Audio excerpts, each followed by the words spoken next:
Saudara-saudari, marilah kita mendengarkan renungan dengan judul Yesus dan Hukum Sabat, yang berdasarkan pada Injil Markus bab 2 ayat 27 dan 28. Lalu kata Yesus kepada mereka, hari Sabat diadakan untuk manusia dan bukan manusia untuk hari Sabat. Jadi anak manusia adalah juga Tuhan atas hari Sabat. Dalam nama Bapa dan Putra dan Roh Kudus. Amin. Saudara-saudari terkasih dalam nama Tuhan Yesus Kristus. Firman yang baru saja kita dengar ini merupakan kesimpulan dari dialog Yesus dan orang-orang Farisi.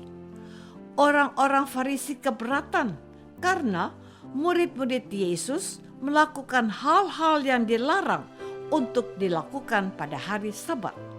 Sebab pada hari ini orang-orang Yahudi beristirahat total untuk menguduskan hari itu demi mengenang Allah yang beristirahat setelah menciptakan alam semesta dan isinya.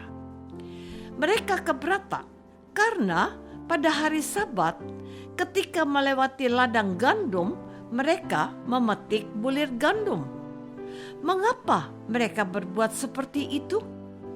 Lalu Tuhan Yesus menegaskan bahwa jangankan murid-muridnya, Raja Daud saja yang adalah junjungan bangsa Israel telah melanggar hukum karena dia dan pengikutnya kelaparan dan mereka memakan roti sajian yang hanya diperuntukkan bagi para imam.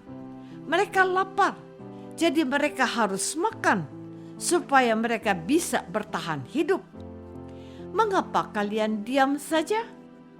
Kira-kira seperti itu yang mau ditanyakan kepada orang-orang Farisi yang protes atas kegiatan para murid Yesus pada hari Sabat itu.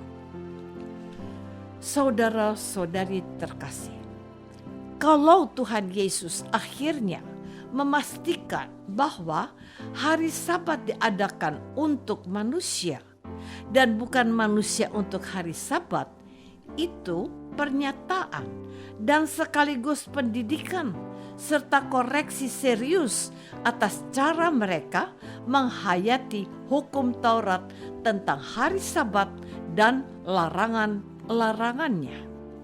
Pusat perhatian pelaksanaan hukum itu bukan hanya bahwa hukum itu harus dilaksanakan seperti yang tertulis, melainkan mereka juga harus menyadari hukum yang tertinggi adalah kesejahteraan manusia.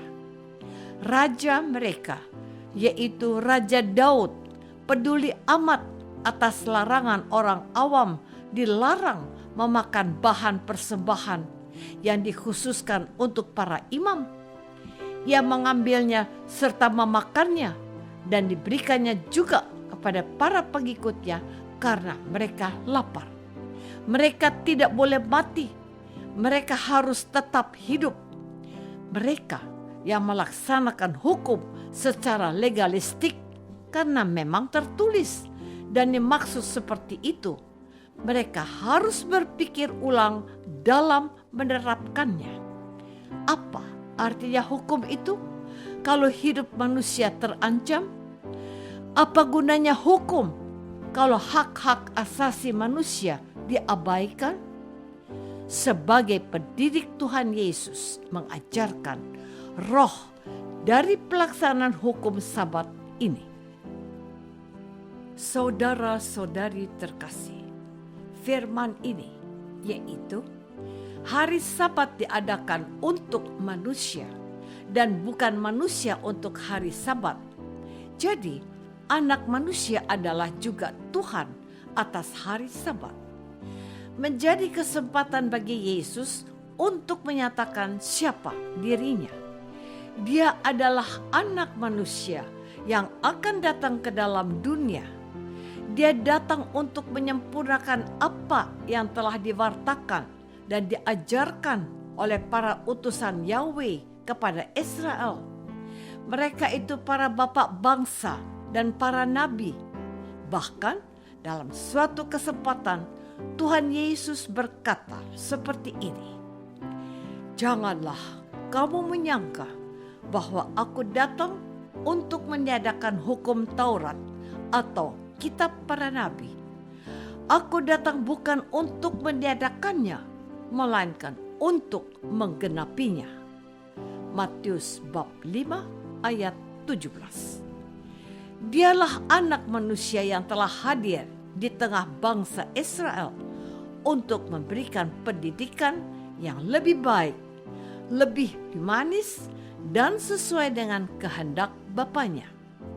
Yesus adalah Tuhan yang memiliki keputusan yang bijaksana juga mengenai pelaksanaan dan penghayatan hukum Sabat yang sedang dipersoalkan oleh orang-orang Farisi, karena para murid Yesus dianggap telah melanggar hukum tentang hari Sabat ini. Memang orang-orang Farisi sangat ketat menaati hukum-hukum yang telah diwariskan. Bahkan mereka juga menambahkan detail-detail peraturan tambahan yang mereka buat sendiri, sehingga menjadi beban seperti kuk yang ada pada hewan sapi atau kerbau. Saudara-saudari terkasih, Tuhan Yesus pernah mengatakan dua hal ini.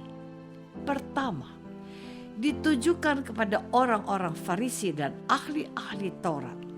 Firman-Nya, "Celakalah kamu, sebab kamu meletakkan beban-beban yang tak terpikul pada orang, tetapi kamu sendiri tidak menyentuh beban itu dengan satu jari pun." Lukas bab 11 ayat 46. Inilah sebuah ironi yang dikerjakan oleh mereka yang menyebut diri mereka pengajar umat Yahweh.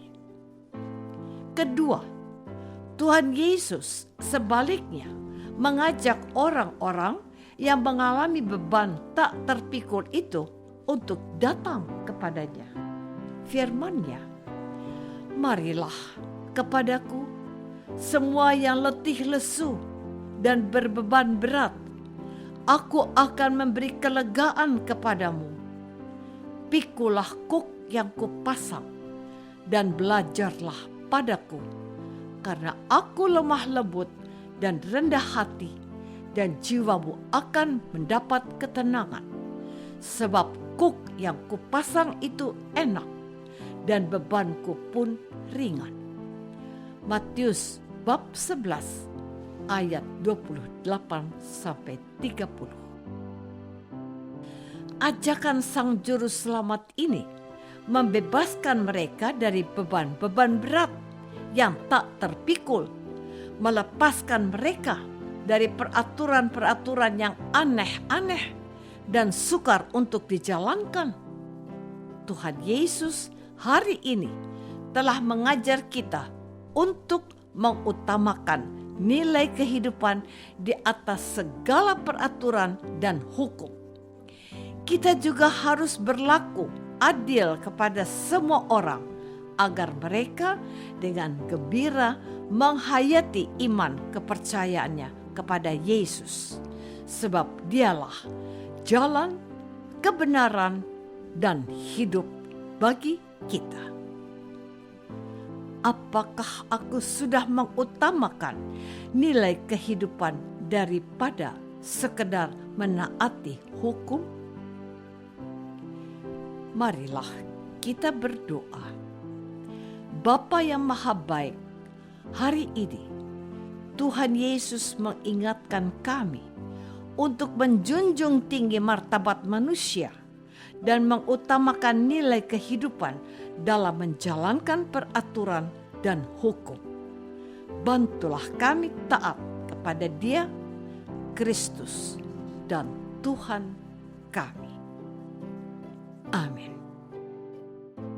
Semoga kita semua selalu dinaungi dan dibimbing oleh berkat Allah yang Maha Kuasa.